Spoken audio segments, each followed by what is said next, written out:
ज्ञान अमृत एवं षड्यंत्र का विष पुस्तक। बंदी छोड़ पूर्ण ब्रह्म परमेश्वर सदगुरु संत रामपाल जी महाराज जी की जय हो। मेरे इष्टदेव आराध्य संकट मोचन पूर्ण तत्वसी संकट मोचन पूर्ण ब्रह्म परमात्मा बंदी छोड़ परमेश्वर कबीर साहब जी की जय हो। बारम्बार सत सत कोट कोट करोड़ और शास्त्रों बार असंख्य बार दंडाकार प्रणाम, असंख्य बार दंडाकार प्रणाम। संत संत गरीबदास जी महाराज जी की जय हो। स्वामी रामदेवानंद बाबा गुरु महाराज जी की जय हो। बंदी छोड़ पूर्ण ब्रह्म परमेश्वर सदगुरु संत रामपाल जी महाराज जी की जय हो। बारम्बार सत सत कोट कोट करोड़ बार शास्त्रों सबको सब साहिब सभी भक्त भाइयों और बहनों को सत साहिब। दास राम किशोर दास उर्फ गुप्ता जी, दामोदर नगर और कानपुर उत्तर प्रदेश से बोल रहा हूँ। दास का मोबाइल नंबर है 99 19 69 48 15।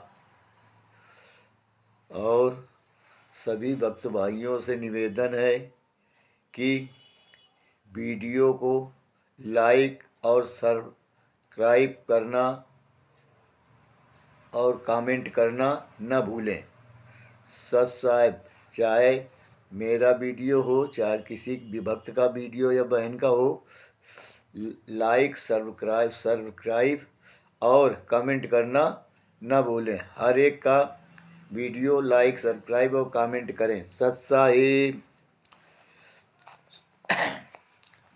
परमात्मा सद्गुरुदेव की कृपा से ये ज्ञान अमृत एवं षड्यंत्र का विष नामक पुस्तक है। और ये पुस्तक सद्गुरुदेव की कृपा से हाई कोर्ट के सीनियर एडवोकेट सासाराम बिहार के सीनियर एडवोकेट शशिभूषण दास के द्वारा परमात्मा ने लिखाई है। और इस पुस्तक में छुड़ानी धाम से करौथा कांड, बरवाला कांड और 428 429 430/2014 का पूरा विवरण है और पूरा जजमेंट है कि हमारे परमेश्वर रूपी सद्गुरुदेव जी को किस तरह से आश्रम में हाईजैक भी किए थे और किस तरह से बरवाला कांड करा करके और हमारे 5 महिलाओं और राष्ट्रीय समाज सेवा समिति के इन गुंडों ने बरवाला कांड करवा के और 5 महिलाओं और एक बच्चे की कमरे में बंद करके हत्या की और बांस के लाठी डंडे भी बरामद करवाए। फिर भी गुरुजी के ऊपर झूठा इल्ज़ाम लगाकर केस लगवा दिया और ये सब पकड़े गए। पकड़ने के बाद इनको कुछ नहीं हुआ और ये सब महीने 2 महीने 3 महीने के अंदर जेल से बाहर आ गए। और ये काल के दूत महेंद्र गुरुजी का भाई महेंद्र भगोड़ा उर्फ मोहनलाल, ये अभी यहाँ हमारे कानपुर जिला से रामचंद्र भगत जी ने वहाँ हरियाणा बरवाला सभी के यहाँ थानों में थानाध्यक्ष को फ़ोन किया कि ये महेंद्र उर्फ ये भगोड़ा है, करमथा कांड का भी के पहले भगोड़ा है और इसमें भी भगोड़ा है और ये भाग घूम रहा है। इसको क्यों नहीं पकड़ रहे आप लोग? इसको पकड़ें। तब जब ये बहुत से फ़ोन गए, कई जगह से फ़ोन गए, तब इस हिसार से के एक कोई थानेदार हैं, उन्होंने जोधपुर में इस महेंद्र भगोड़ा को और उसके दोस्त को पकड़ा और ये पैसे के दम पर पहले भी सब छूट के आए थे इन अंधे गुंगे भक्तों से पैसे, ये पाठ के जोत के और के नाम से ये रुपया रुपया पैसा लूट कर ये सब गुरु जी का नाम लगा लगा करके सारी दुनिया में गुरु जी के नाम से आश्रम खोल दिए बगैर गुरु जी के आदेश। जब गुरु जी जेल में बंद हैं तो आदेश कैसा, ना कोई आदेश है और ना ये बरवाला आश्रम में, इसमें तो लाख है कि ये तो सरकार के उसमें है,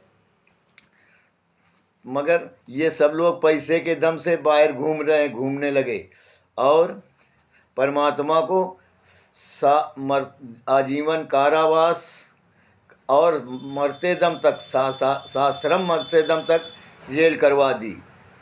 सत साहेब ये सब पूरा का पूरा विवरण इस अमृत ज्ञान एवं षड्यंत्र नामक पुस्तक में है। ये भगत भाई जिन भगत पढ़ें और जिन भगत भाइयों के पास ना हो तो दास का मोबाइल नंबर इसमें दिया है 9919694815, इसमें फ़ोन करके मंगवा सकते हैं।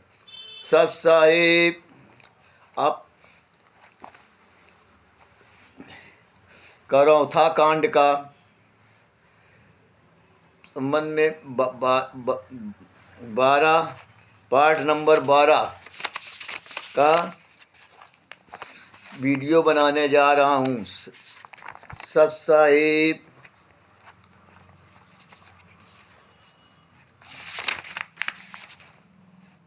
कहाँ गया ताला फाला।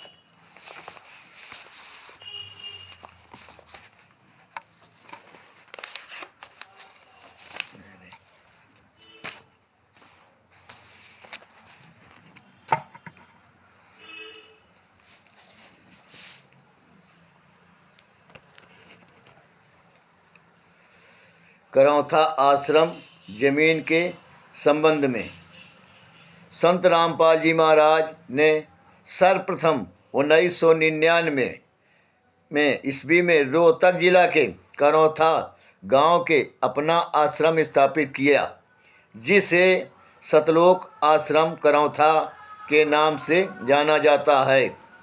और इस आश्रम की जमीन गुरु जी का एक भक्त अनुयायी राजेंद्र ने अपनी जमीन 3.35 एकड़ भूमि छोड़ भक्ति मुक्ति ट्रस्ट को दान दिया। इस ट्रस्ट का संचालक सदगुरु देवजी रामपाल जी महाराज हैं और इस 3.5 एकड़ जमीन पर आश्रम का निर्माण कर सत्संग करना प्रारंभ कर दिया।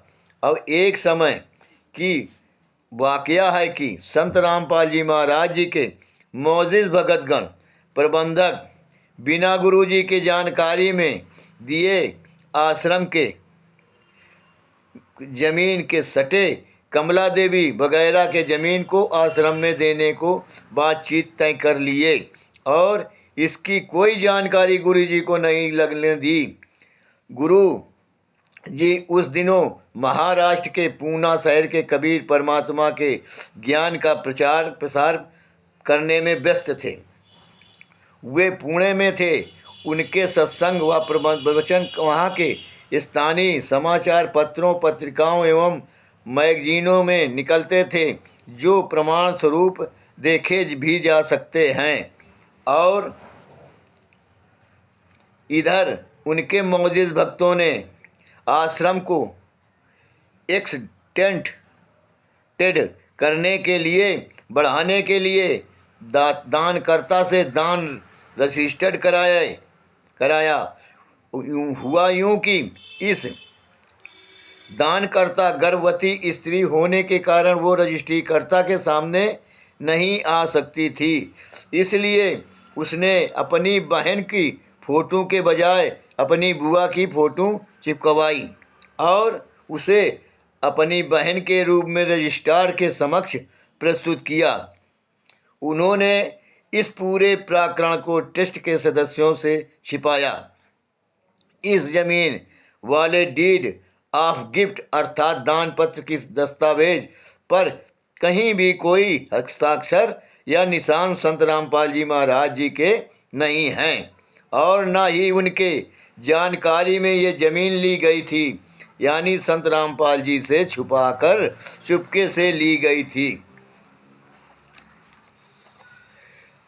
आर्य समाजियों द्वारा 2006 ईस्वी करौथा कांड को अंजाम दी गई तो इस जमीन से भी संबंधित एक अलग से FIR नंबर 446 सन 2006 दिनांक 21/7/2006 को अंतर्गत धारा 420 भादेवी के तहत काटी गई, जिसमें संत रामपाल जी महाराज जी के साथ 7 भक्तों को आरोपी बनाया गया।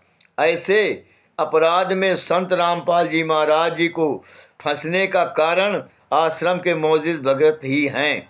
फंसाने का कारण आश्रम के मौजिज भगत जी हैं। निर्दोष संत रामपाल जी महाराज तो उन दिनों पूना में शहर में सत्संग करते थे। उन्हें आश्रम के लिए और जमीन खरीद बिक्री या लेन देन की बातचीत का कोई जानकारी ही नहीं थी, तो वे इन सभी प्रकरणों से अनभिज्ञ थे। मौजिज भक्तों ने का खमियाजा गुरु जी को भुगतना पड़ा। यह केस धारा 420, 467 और 468 भारतीय दंड विधान के अंतर्गत आरोप गठित की गई। इस केस का ट्रायल अर्थात विचारण Ashwini Kumar first class judicial magistrate के कोर्ट में हुआ। अश्विनी कुमार जुडिशियल मजिस्ट्रेट के दिनांक 19/2/2014 को फैसला देते हुए अपने फैसले में कहा कि कमला पीड़ित है और उसके साथ फ्रॉड हुआ है, अतः संत रामपाल जी महाराज उक्त अपराध के दोषी हैं।